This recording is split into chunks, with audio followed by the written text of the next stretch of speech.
for joining the session today. It is so nice to be here. Please use the chat to tell me your name and where you're watching us from. I really want to know more and learn more about you. Super happy to be here, by the way. Vera, welcome Vera from Curitiba. Nice, thank you so much for being here. Nice. Who else is here? I see that there's more people joining the session, so let's wait just a little more, just a little longer. We have Gislene from Caxias do Sul. Thank you so much, Gislene. Happy to have you here. Oh, we have someone from Turkey. So nice. Welcome. I'm super glad you're here. Someone from Mexico. Freddie, welcome. Rafael from Belo Horizonte. Many different cities here in Brazil.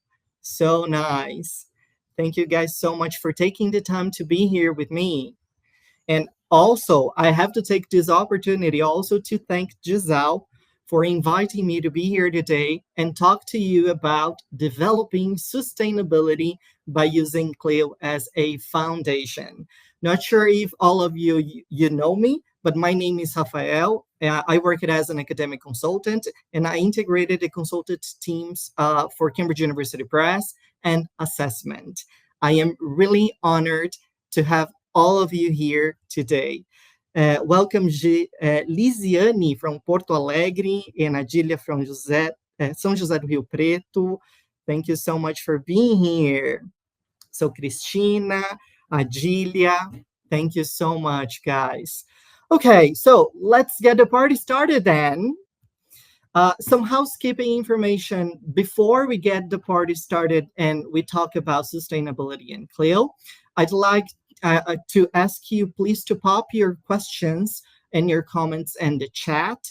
And in case you want to talk to me later on, or in case you want to get in touch with me later on, please use this email address. So the email is rafael.korisztek@cambridge.org. Feel free to write me an email. It's going to be really a pleasure to get in touch with you in case you have any further question. The certificates will be available, and in order for you to get them, please get in touch with Gisal's team. And the recording of this webinar will be available very soon on Gisal's YouTube channel. So don't worry about the slides because the recording will be there for you to have a look at it later on in case you missed something. So welcome Maura, Rosana from Recife. So nice to have you all here. Thank you very, very much, all of you. Okay, so let's start the presentation then. First to start, I want to know a little more about your teaching scenario now. So think about where you are, think about your current teaching scenario, and tell me in the chat, please, what is your current scenario when you think about CLIL, by using CLIL? Do you use CLIL? And tell me using the alternatives below. So A, it's just too hard, and maybe I don't use it as often as I wish I could. Or maybe letter B, you think you just nail it, you know how to use it, you use it every single class, or maybe every single month or every other month. So what is your current teaching scenario when you think about your language class and using the CLIL approach? Tell me please in the chat. Are you letter A or are you letter B? Okay, lots of B's. So Vera says B. Okay, Alfredo, Rosana, Anita. Okay, lots of B's. Wow. Oh, we still got some A. So we understand there's room for improvement. Nice, super nice. What else? Private students, not much use, so potentially A. Thank you so much, Gislaine. I understand. Okay, so let's move on to my second question for me to get some, to get to understand a little more about you. So how often do you use the CLIL lessons in your class? So are you letter A? So the answer is never.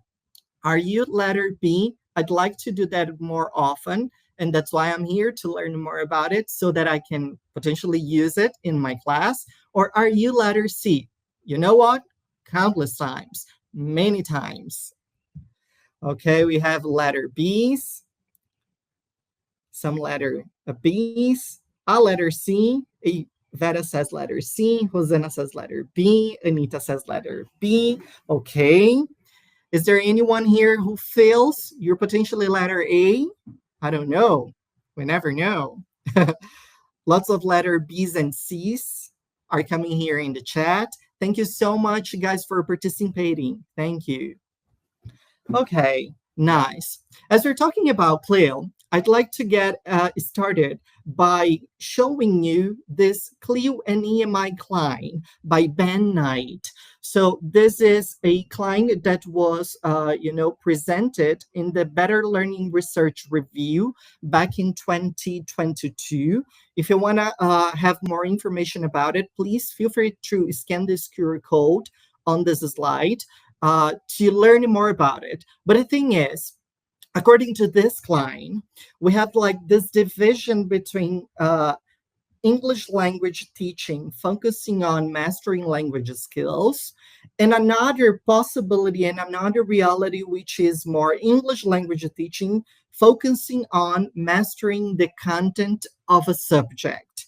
And then if you have a closer look at it, you see that according to the ELT scenario inside of the EFL, the instruction of English as a foreign language, we do have possibilities of teaching instructions that are English language class, pure language objectives, and then we also have the possibility inside of the ELT, which is English class with some subject content. So the great majority of my learning objectives are related to language, but we do have some, content on other subjects.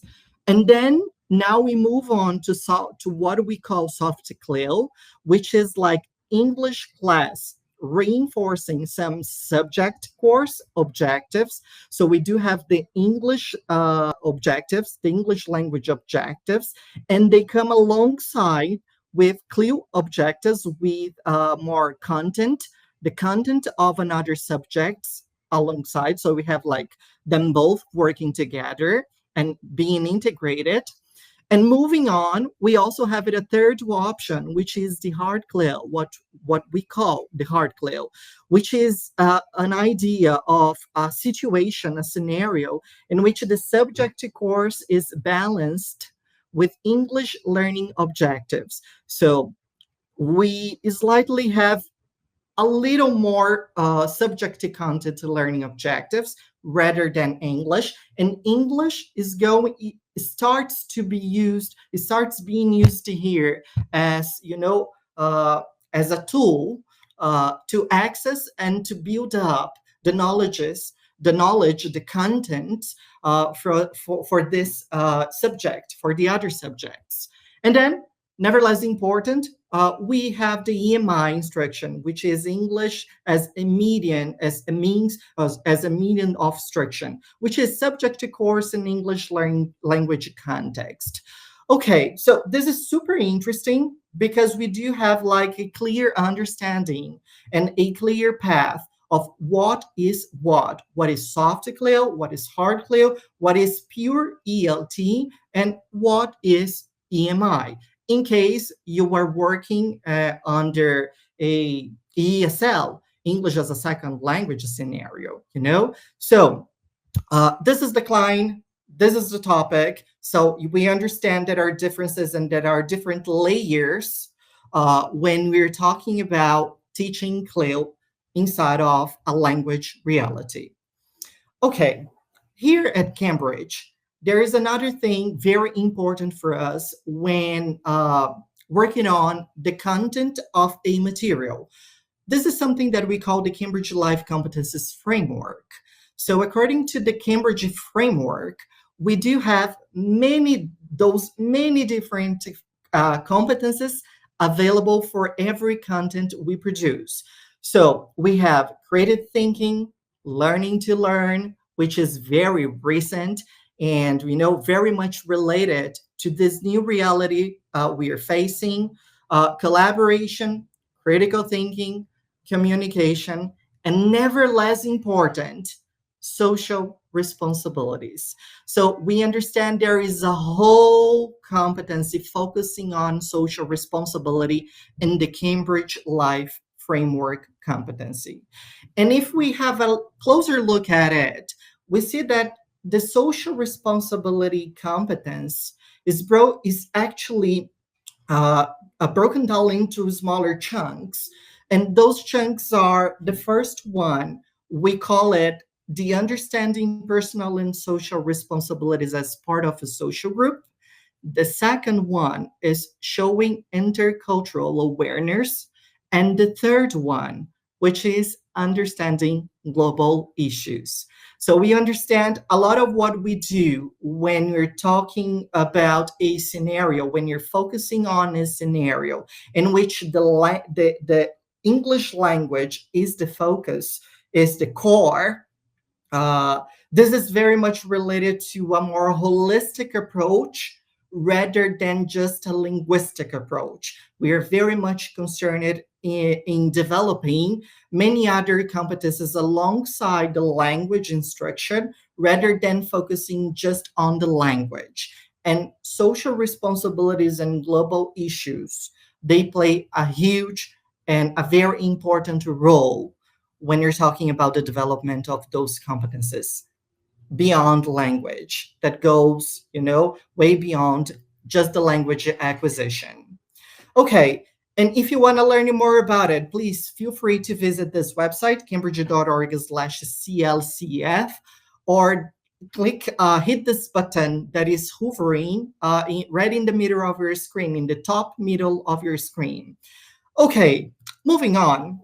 And if we have a even closer look at it, you will notice that this core area of global issues, which is the third one I just showed you in the previous slide, is actually broken down into even smaller chunks. So we do have the components, and those components are discussing a range of global issues and recognizing personal impact on global issues. And also the language can do statements related to the development of this competency, which are how to describe common diseases and the importance of prevention, and even how to demonstrate understanding of the need to share and protect the resources we have. So still under this global issues topic, students can participate positively in activities to, safeguard the environment. Activities like recycling, saving water, reduce emissions, shop wisely, which is something very important, and also, of course, never less important, how to conserve and take care of the planet and the things that are around us. So you understand there is the development we address here, the understanding of use consumable materials wisely, many other layers of,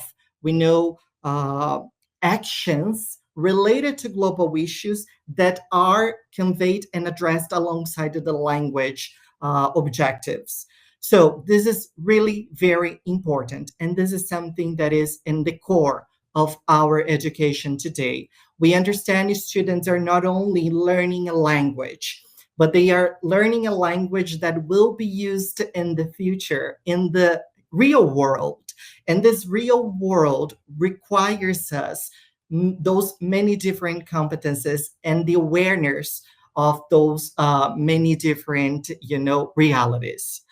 Okay, nevertheless important, and of course, something that runs alongside the development of competences integrated with the language thing is something that UNESCO has, which is the Education for Sustainable Development, something that we call the ESDs.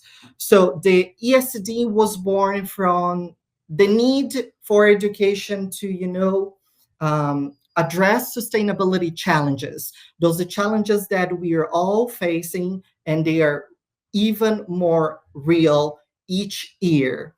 So UNESCO is, UNESCO is entrusted actually to not only lead, but in my opinion, also to coordinate this Education 2030 agenda. And if you have a closer look at this agenda is composed of, some objectives. We do have like this wheel right in the center of this slide. So those are all of the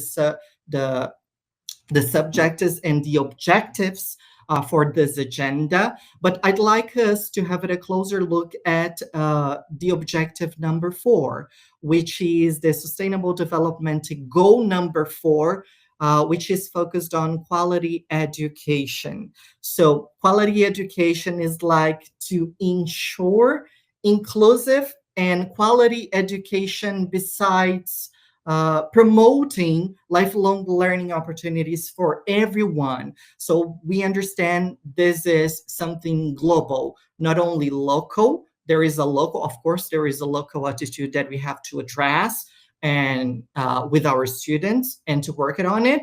But this is something even bigger. We know something that the whole world is looking at it now.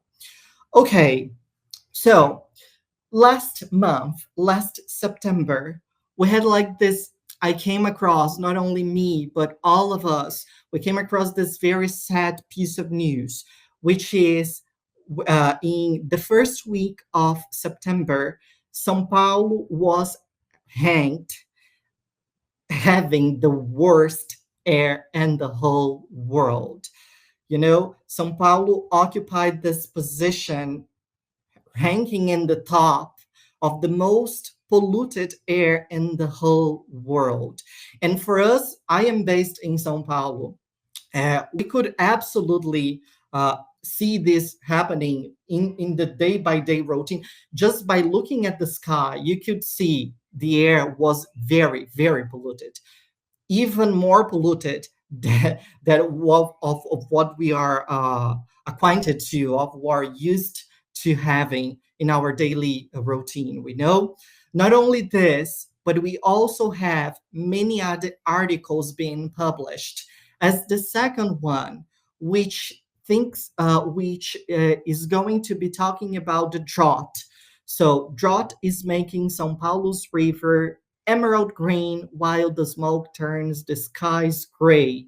So you see how urgent and how drastic this is. So let's have a look at it. For 2 consecutive days, smoke in São Paulo caused the city, the metropolitan area of 22 million people, to breathe the second most polluted air in the whole world, according to data gathered. So you see, on September the 19th, we had the worst air.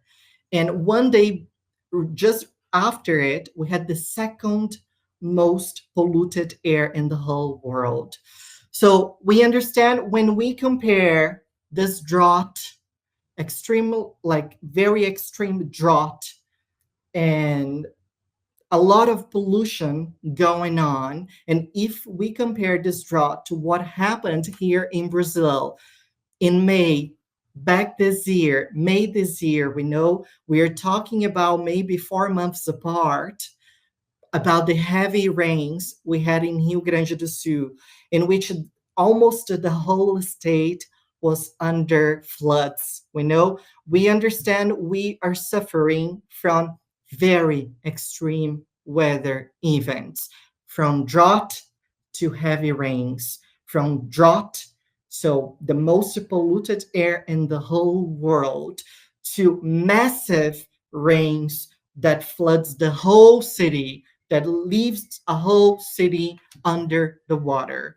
So we understand from one side all the way to the other, we are suffering now from very extreme events. And we got to think about it as an urgent and a very drastic climate change that we're suffering now.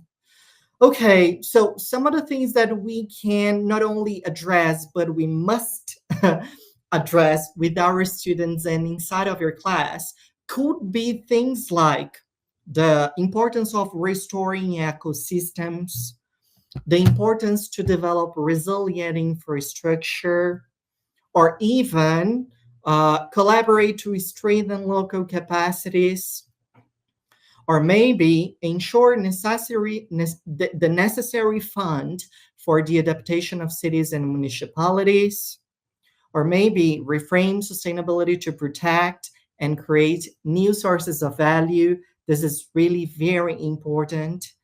And the most important of all, in my opinion, rethink.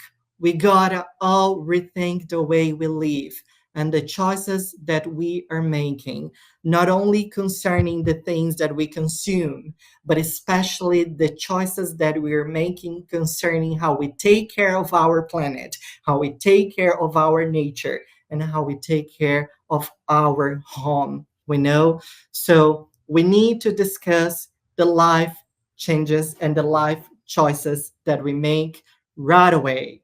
Not only because there is not a second place for us to go and live, there is not a second planet.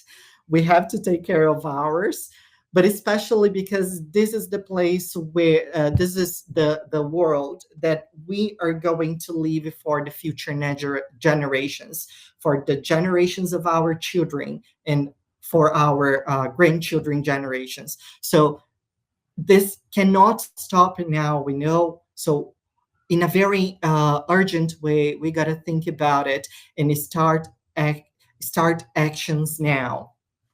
So when we have in one side the Education 2030 agenda, and we put it together with the language class, we understand that there is a very good way of addressing those many different issues related to global sustainability by using CLIL as a foundation then. So you can absolutely use the CLIL as a way of putting them all together, integrating the language learning objectives and putting them together with and alongside with the Education 2030 agenda. And in order for you to do it, I chose as an example this page from the Guess What, the Cambridge Guess What material. This is the material for the primary, for children from 6 to 10 years old. And this is a science class. So if you have a look at this page, at this, not only the page, but also the project, because this Let's Collaborate that we have here in my right, this is a project. This is something that students will build.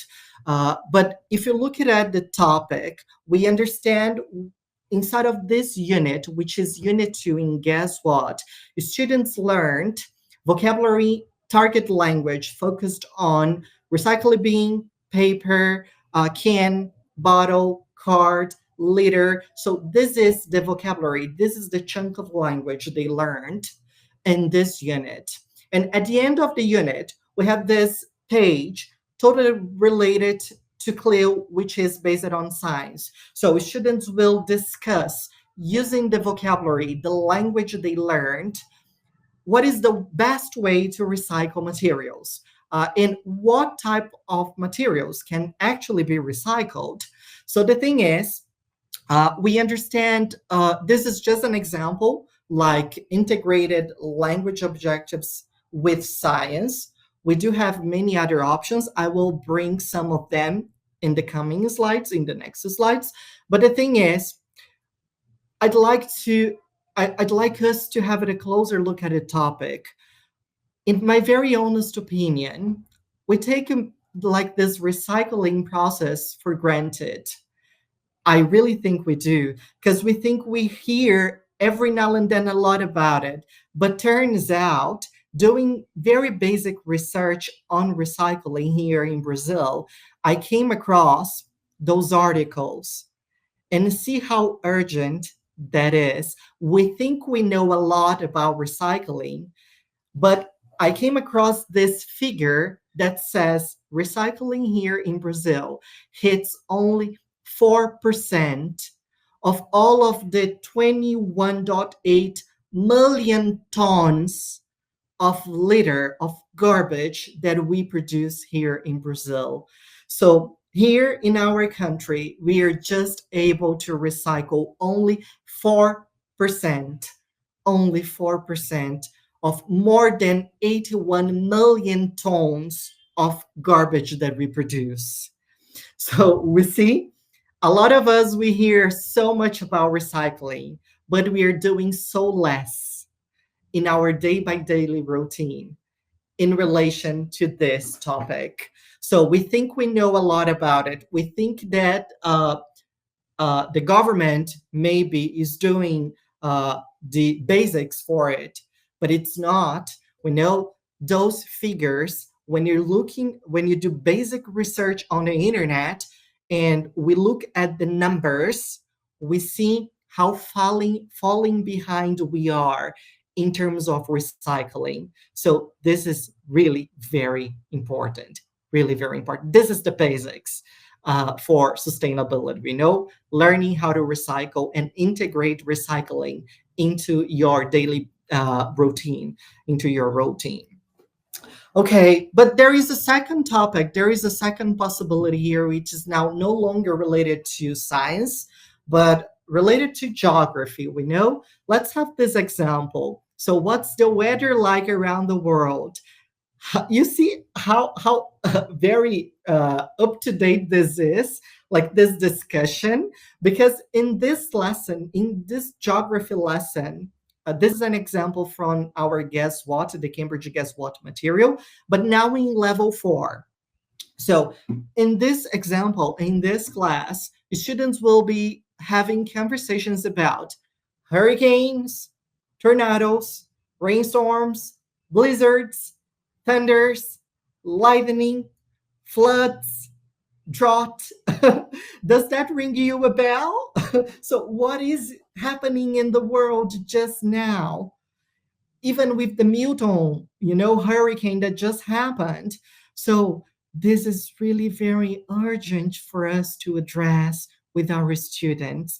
And CLIL could be an opportunity for us to make students use the English language to build up knowledge, to build up, important discussions around those topics related to science, related to geography, but the opportunities are not only concerning science and geography. I would just, before we move on, I would just like to highlight that for every Cambridge material and for every CLIL lesson, we do have an extra worksheet, a photocopyable material that helps you. This is something that is ready. You don't have to worry about doing anything from scratch as an activity, as a consolidation, so that this extra worksheet is ready for you to use with your students in class.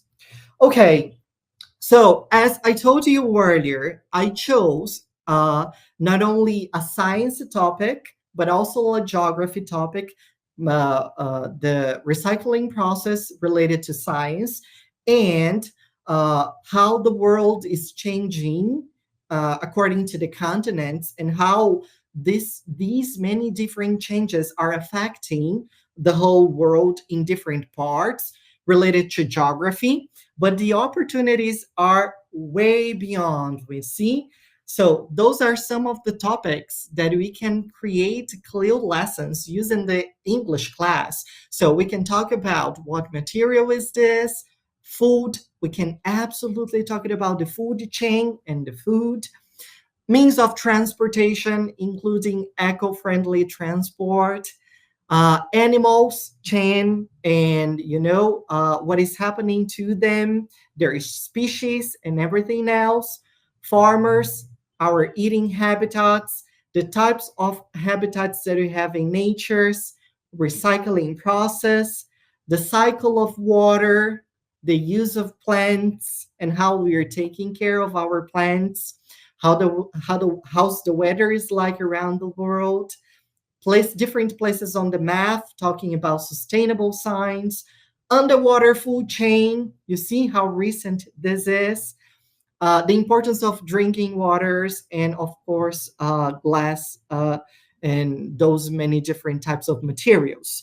So you see, many different topics that will help you convey and address those many different urgent issues that we're facing just now.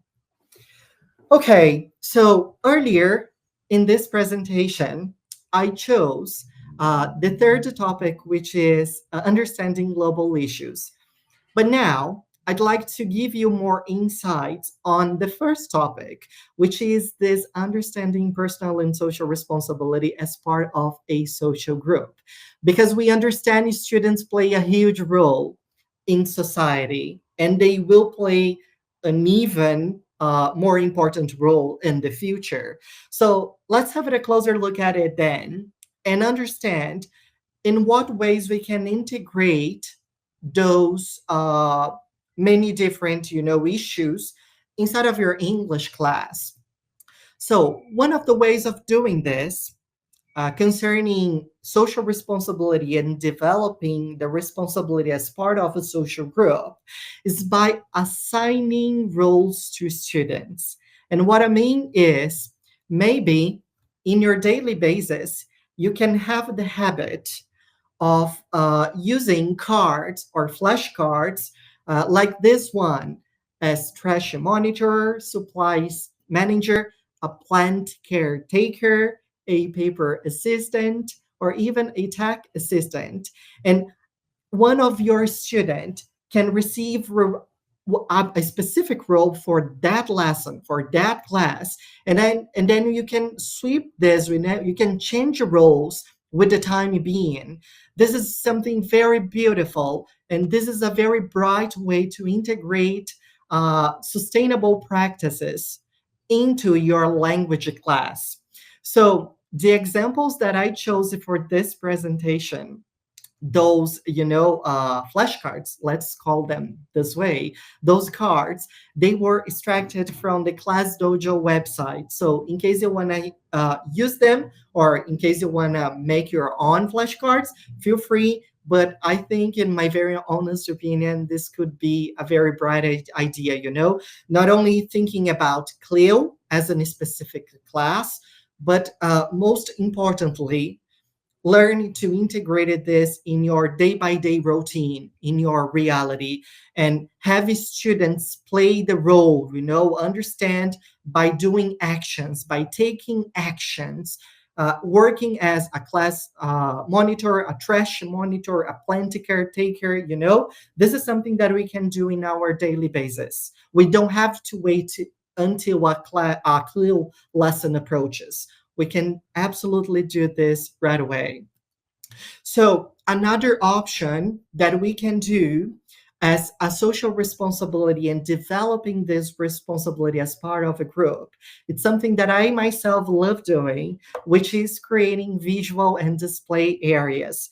I am the type of person who's very visual. So that's why I loving having those pictures, colors, right on the wall, hang it on the wall, those signs, colorful signs, hang it on the wall for me just to look at it and remember the things that we are discussing as a class, and the responsibilities that I have to play and that I have to take as a person in society, So you can create your own, and this is something that I like to do myself.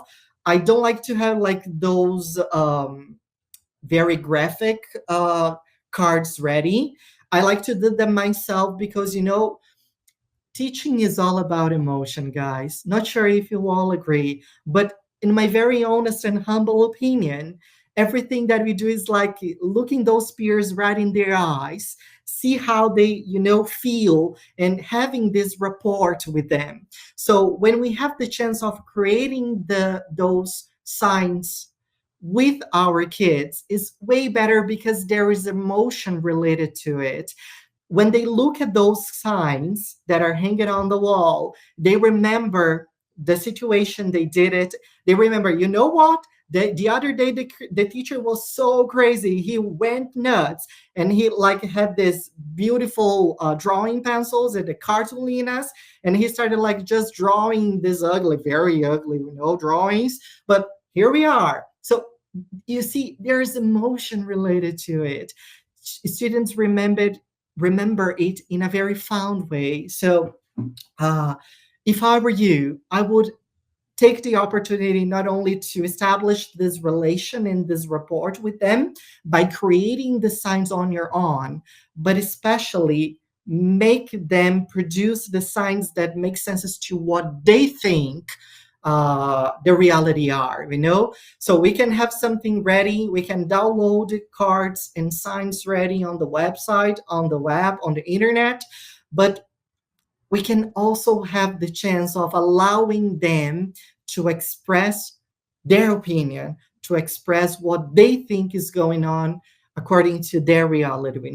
So if I were you, I would create a display area, a visual area, a visual corner, either in your class or maybe in the hallway of your school, in which students can not only look at it and remember the things that you have discussed, that you are discussing with them, but also it reminds them of the responsibilities children have to play looking onwards. Okay, a very another option of something that I do myself as a teacher in my class, it's every now and then we are very used to creating portfolios of things students did. So we have the CLIL lessons. As a result of my CLIL lesson, I have a project. Students, they actually build something, they do something, they construct something, and we later on compile all of those pieces of work inside of a portfolio, a production portfolio. We are very used to doing this. But my point here is, if we are talking about a type of education that is not only focused on language objectives, but especially on a more holistic approach to our students, instead of creating a portfolio of a projection, why not, in my opinion, creating a portfolio of achievement? So a portfolio of achievement in which we allow students to reflect on the things they were not able to do, and now they were not able to do at the beginning of a year, but they are able to do now because they worked so hard to learn this. There's this emotion thing, there is this opinion thing inside of this portfolio. So we are not only focused on the things they produced, but we focus on their path. We focus on what they learned, how they felt, how they did, how they think they performed, how they think they did during the way. So instead of just creating a portfolio of projection, in my opinion, it could be a very good idea even to create a portfolio of achievement instead. Does that make sense to you? Please tell me in the chat. Okay, moving on. We have also to rely on the world events that are taking place and that are happening just now. So if we know, I guess Anita says being aware throughout the whole process of, absolutely, Anita. This is the point, not only focusing on the prediction of what they did, of the, really the thing itself, but focusing on the journey, focusing on of how they performed, how they did it, and what is the way they chose to do it. I guess this is the thing when you're talking about a portfolio of achievement instead of a portfolio of prediction. Okay, going back to my slide, back in 2023, we had a water conference hosted by the UN that happened in New York. And not only we had in 2023 the water conference, but this year, in the beginning of this year, we had the UN water meeting that happened. And if I'm not mistaken, in November, at the end of this year, there will be happening the World Water Week. So the thing is, my point is, we understand many different conferences, many different meetings, many different world events are happening, and they all could work as a hook, as a possibility for us to address sustainable practices, because those are discussions that are going on just now.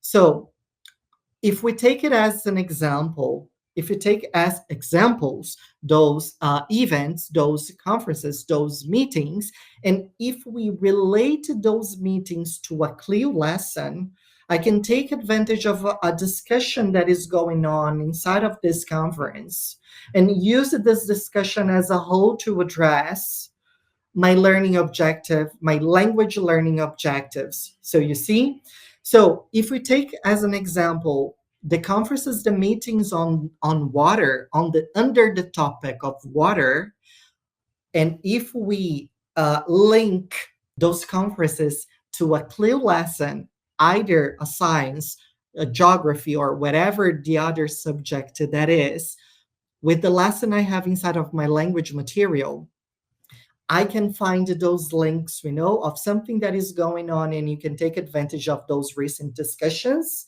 and bring this recent discussion live to your class. So, for example, if I choose level 5 from, guess what, this Cambridge material, which is focused on what is an underwater food chain, and if I relate it to the water conference and ask my students to produce something in relation to this integration of both topics, the material, the language class, and what is going on in a real event, I can have, as a result, a project of like this one from Jacqueline. This is something that this is a real student that thought about this project, which is like the dolphin speaker. So Jacqueline says, the dolphin speaker protects dolphins from getting stuck in the fisherman's nets. When the fishermen put the net in the water, they also put an underwater speaker that plays orca sounds to scare the dolphins that are nearby. So we see how bright this is. The topic that we had inside of the book was the underwater food chain. And Jacqueline was very much worried about how to protect the fish and the dolphins from the orcas, So that's how she thought about doing this. And this is a very bright way of doing this. She was very bright, and this is really very beautiful. Another idea is this idea from this student called Ava. She's only 10 years old, and she thought about creating the cleaner picker upper, as she called it. So she says the cleaner picker upper is a vacuum on low, so it sucks up plastic and the fish can swim away. It has a magnet for metal. It takes all the plastic and metal and puts it in a special pocket. And it takes dirty water and cleans it. How smart that is. It takes all the bad stuff and cleans the water for the fish.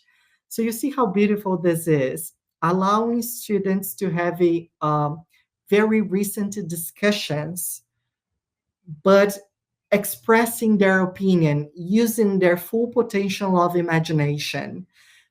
associated with the CLIL lesson inside of your book, inside of your material. You see, this is really very beautiful and very bright. And those are real projects students had. So in case you want to learn more about those projects, I got them from this website, which is called the Little Inventors. So the website is littleinventors.org. Feel free to have a look at it later on. I guess it's worth having a look. Absolutely.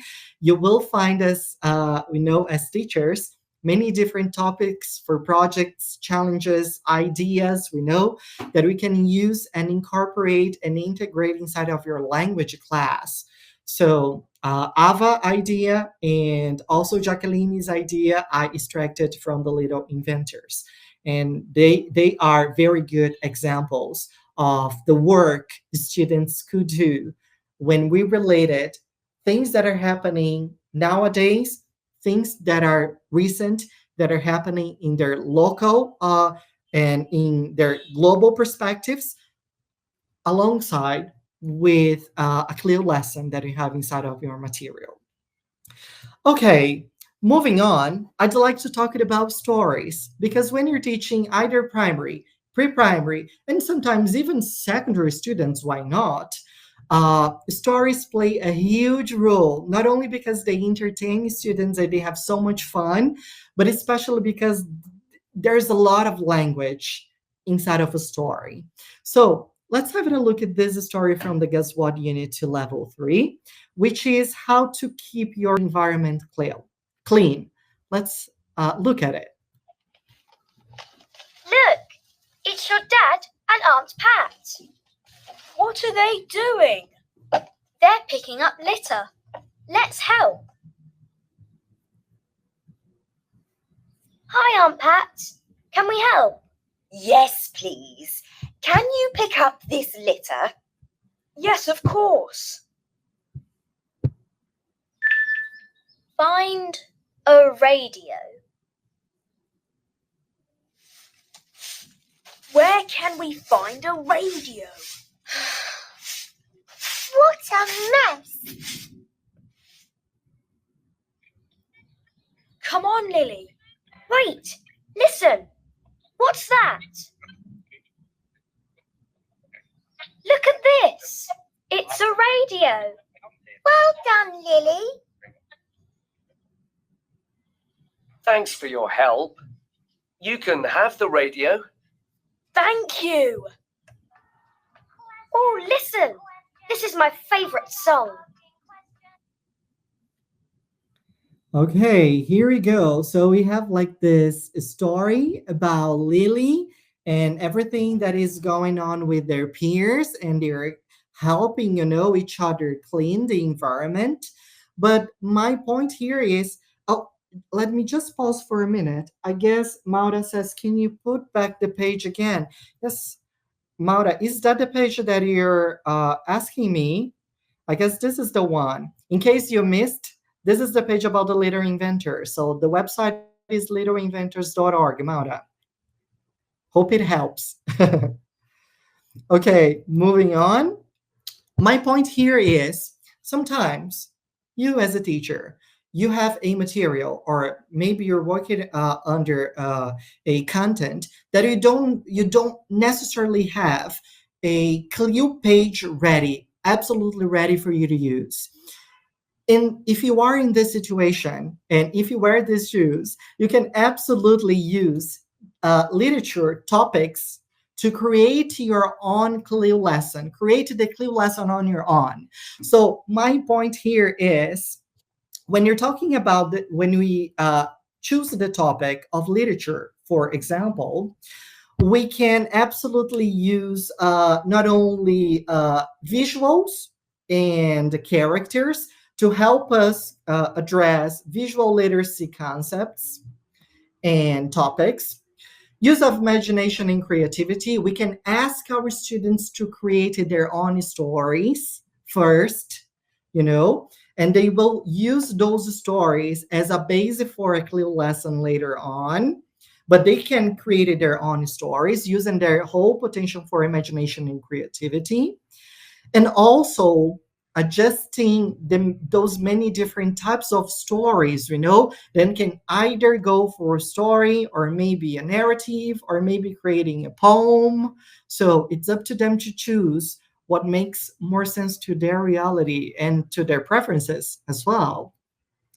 And absolutely analyze very specific chunks of language related in relation to this text type that students chose beforehand. And of course, so every story has a possibility for us to result into discussion of values. So into the discussion and the development of social and emotional skills and responsibilities.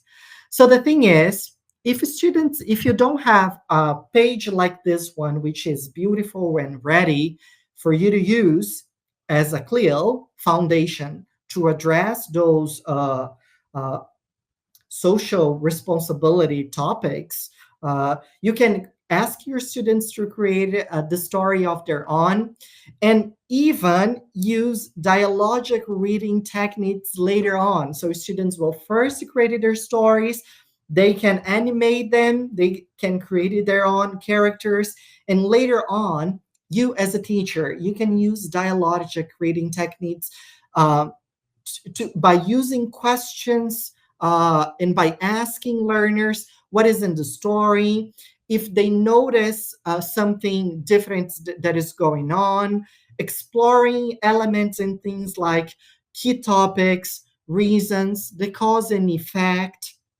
And you can also make it personal, relate to the story to their own lives. Does that happen here where you live? Does that happen here in São Paulo where you live?